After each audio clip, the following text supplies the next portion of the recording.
महापालिकेच्या निवडणुकीमध्ये महायुती एकत्र लढणार आहे. महायुती म्हणजे कोण? भाजप आणि शिवसेना. ही महायुती आहे का? मला आता कळलं.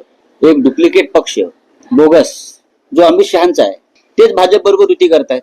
म्हणजे सिस्टर कन्सर्न आणि बिग कन्सर्न. निंध्यांचा पक्ष हा अमित शहाचा पक्ष आहे म्हणून अमित शहाच्या पायाशी जाऊन एकनाथ शिंदे यांनी युती करायला भाग पाडला.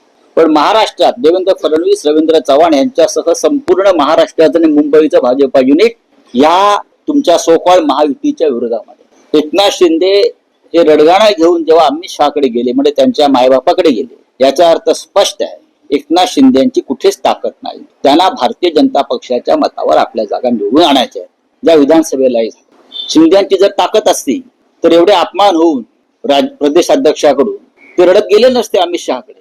आणि अमित शहाचं राजकारण याच्यामध्ये असं आहे, त्यांना देवेंद्र फडणवीसांना चेकमेट करायचं म्हणून ते एकनाथ शिंदेला ताकद द्यायचा प्रयत्न करतात. त्यांना फडणवीसांची ताकद वाढू द्यायची नाहीये, त्यांना फडणवीसांना दिल्लीच्या दिशेने येऊ द्यायचं नाहीये. याच्यामुळे महाराष्ट्रात त्यांना शिंदेच्या गुंत्यामध्ये अडकून ठेवायचं आहे. एकनाथ शिंदेची कुठेही ताकद नाही. मी वारंवार सांगतोय, भारतीय जनता पक्षाच्या मतांवर त्यांना आलेली ही सूज आहे आणि पैसे, यंत्रणा. बाकी एकनाथ शिंदे आणि त्यांच्या पक्षाला कुठेही स्थान नाही. अमित शहाचे इंजेक्शन आहे आणि बाकी काय आहे एकनाथ शिंदे. निवडणुका आता होत आहेत आणि 2 ठाकरे एकत्र आले त्याची भीती आहे.